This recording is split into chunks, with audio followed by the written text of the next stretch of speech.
Hydrogen के बारे में जानेंगे।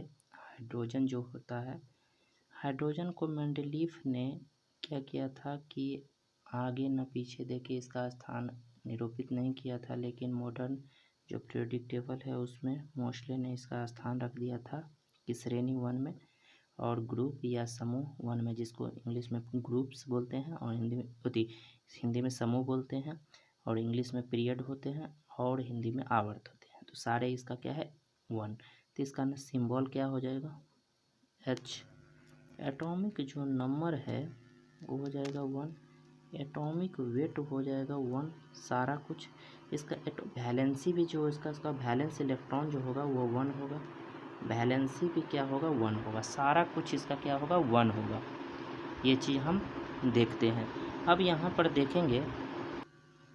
देखेंगे कि निम्न में से किस गैस का ऊर्जा मान क्लोरीमान सबसे अधिक होता है।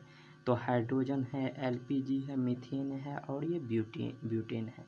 तो हमेशा याद रखेंगे कि सबसे जो क्लोरीमान सबसे ज़्यादा जो अधिक होता है वो हाइड्रोजन का ही होता है। तो हाइड्रोजन क्या हो जाएगा, राइट आंसर हो जाएगा। नेक्स्ट क्वेश्चन, यहाँ पे ड्यूटेरियम का द्रव्यमान संख्या क्या होता है। तो हाइड्रोजन का ही 3 पार्ट में बांटा गया है। तो इसको क्या बोलते हैं, तो इसको ठोस वाटर भी बोलते हैं, यानी हार्ड वाटर भी बोलते हैं। तो हार्ड वाटर जिसको ड्यूटेरियम ऑक्साइड भी बोलते हैं, D2O जिसका होता है। तो इसमें द्रव्यमान की संख्या कितनी होती है, तो हमेशा याद रखेंगे ड्यूटेरियम की द्रव्यमान की संख्या 2 होती है।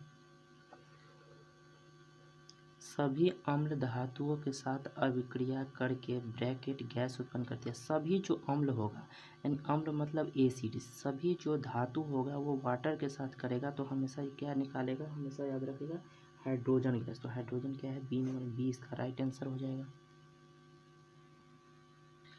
जब एक जस्ता धातु के टुकड़े को डाइहाइड्रोक्लोरिक अम्ल में रखा जाता है तो गैस उत्पन्न होती है। जब एक जस्ता धातु को जब भी हाइड्रोक्लोरिक में रखा जाएगा तो हमेशा याद रखेंगे कि कौन सा गैस निकलता है, तो हाइड्रोजन गैस ही निकलता है। तो हाइड्रोजन गैस इसका क्या हो जाएगा, बी नंबर राइट आंसर हो जाएगा।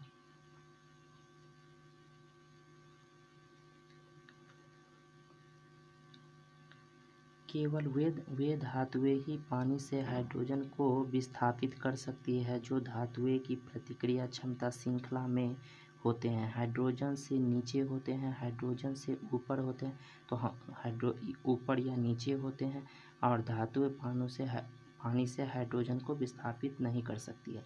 यानी हाइड्रोजन को हटाने के लिए हाइड्रोजन से नीचे वाला कभी हटा सकता है क्या, कभी नहीं।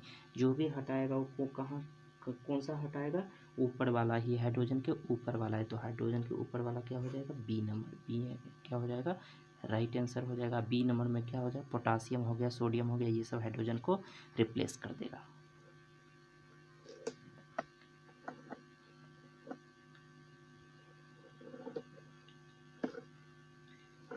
जब एक धातु पानी के साथ अभिक्रिया करती है तो कौन सी गैस, जब भी धातु पानी के साथ कोई भी अभिक्रिया करेगा तो हाइड्रोजन गैस ही निकालेगा, हाइड्रोजन। जो डी नंबर में, तो डी इसका क्या हो जाएगा, राइट आंसर हो जाएगा।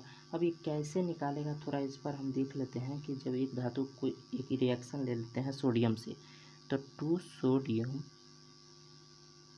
प्लस 2 H2O वाटर को जब लिए तो क्या बनाया, NaOH बनाया, यानी सोडियम ऑक्साइड बनाया, NaOH बनाया, और प्लस क्या बनाया, H2 बनाया, और Na2 है तो यहाँ पर 2 हो जाएगा। तो क्या निकल रहा है कि हाइड्रोजन ही गैस तो निकल रहा है।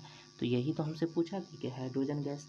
दूसरा भी हम देख सकते हैं एग्जाम्पल लेके कि Mg मैग्नीशियम को जब वाटर के साथ अलग करेंगे तो मैग्नीशियम क्या निकालता है कि MgO मैग्नीशियम ऑक्साइड प्लस क्या निकालता है, H2। यही गैस तो निकल रहा है। सब में हम क्या दिख रहे हैं कि H2 ही निकल रहा है। तो H2 हमारा क्या हो जाएगा, राइट आंसर। निम्न में से किसका उपयोग जल की अस्थायी कठोरता दूर करने के लिए किया जाता है। तो ब्लीचिंग पाउडर हो गया, फिटकिरी हो गया, बेकिंग सोडा हो गया और धवन सोडा हो गया।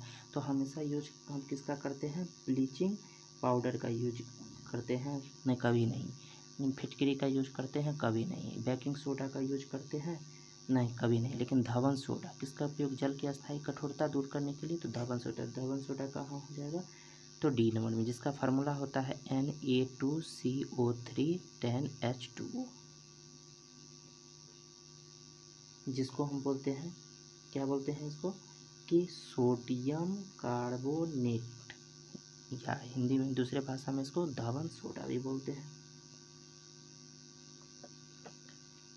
हाइड्रोजन का इलेक्ट्रॉनिक विन्यास निम्न में से किसके समान होते हैं। हाइड्रोजन का इलेक्ट्रॉनिक विन्यास बोल रहा है, तो इलेक्ट्रॉनिक विन्यास हमारा क्या हो जाएगा, जिसको हम क्या बोलते हैं, तो ये चीज़ हम जानते हैं कि हाइड्रोजन का जो इलेक्ट्रॉनिक विन्यास होता है वो क्या होता है, हमेशा परमाणु संख्या सबसे कम है, इसीलिए इसको क्या है, आधुनिक आवर्त सारणी में पहले स्थान पर रखा गया है।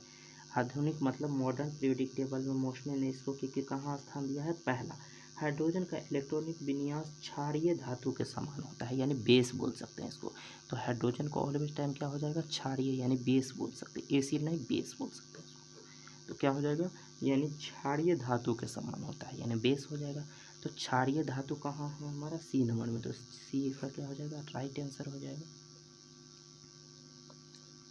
पहला वाला में जितना भी होगा इसको बोलते हैं क्या, इसको एल्काइल मेटल बोलते हैं, ठीक है। और दूसरा वाला जो जितने भी मेटल होते हैं इसमें जितने भी होगा हॉलिना ऐसे जो भी होगा, तो ये सारे क्या होते हैं कि एक, जिसको हम क्या बोलते हैं, एल्काइल इसको बोलते हैं। और ये हमारा क्या होता है, इसको एल्काइल मेटल बोलते हैं, इसको अर्थ क्रस्ट मेटल बोलते हैं। क्या इसको बोलते हैं, अर्थ क्रस्ट मेटल भी बोलते हैं।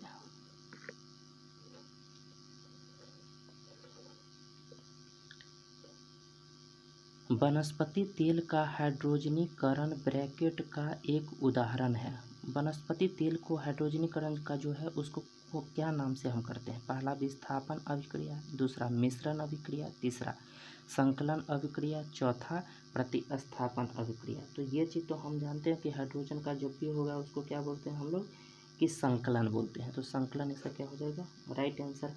इंग्लिश में इसको बोलते हैं एडिशन रिएक्शन, इसको इंग्लिश में बोलते हैं एडिशन रिएक्शन।